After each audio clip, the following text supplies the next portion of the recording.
આજે વાત કરવી છે એક દંપતીની કે જેમને લગ્નના 12 વર્ષ પછી એક સંતાનમાં પુત્રનો જન્મ થયો. દંપતીએ તેનું નામ અયાન રાખ્યું. વર્ષો બાદ સંતાન આવ્યું હોવાથી પતિ પત્ની બંને તેને ખૂબ જ લાડ કરતા, પ્રેમ કરતા. હંમેશા તેને કંઈ વાગી ન જાય, તે પડી ન જાય તેનું ધ્યાન રાખતા. તે બાળક 3 વર્ષનો થઈ ગયો. એક દિવસ જે પિતા છે તેમને તાવ આવ્યો. ડૉક્ટરે તેમને હાઈ ડોઝની દવા લખી આપી.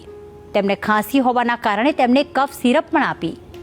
તે કફ સિરપ પીને ઓફિસ જઈ રહ્યા હતા અને અચાનક દરવાજા પર તેમને યાદ આવ્યું કે તે સિરપનું ઢાંકણું બંધ કરવાનું ભૂલી ગયા છે.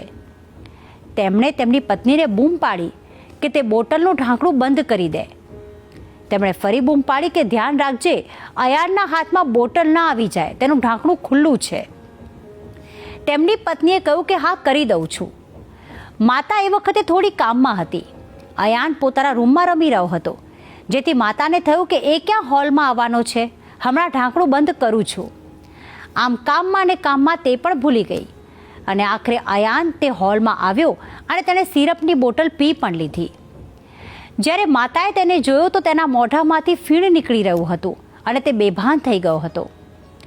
માતા તેને લઈને દવાખાને દોડી. તેને પોતાના પતિને ફોન કરવાની હિંમત જ ન હતી, કારણ કે તેનાથી ભૂલ થઈ હતી. કહેવા છતાં પણ તેણે ઢાંકણું બંધ નહોતું કર્યું અને આખરે પતિને ખબર પડી. તે હોસ્પિટલ પહોંચ્યો. પત્ની તેને જોઈને ડરી ગઈ કે હવે તેને તે બોલશે, અને બોલે પણ ખરી, કારણ કે તેની ભૂલના કારણે જે દીકરો દવાખાનામાં પણ હતો. પણ પતિ ત્યાં આવ્યો અને તેના માથે હાથ ફેરવ્યો અને કહ્યું કે ચિંતા ના કરીશ, બધું ઠીક થઈ જશે. એટલામાં ડૉક્ટર આવ્યા અને કહ્યું કે દીકરો હવે ઠીક છે, હવે ભાનમાં પણ આવી જશે. ત્યારે પતિ પત્ની બંને રડ્યા.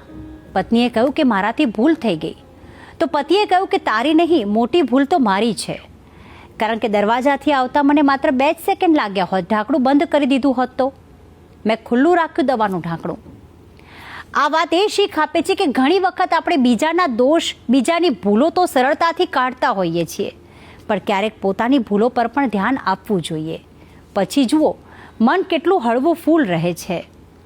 અને હવે આ વાત એક સુવિચાર દ્વારા પણ સમજી લઈએ.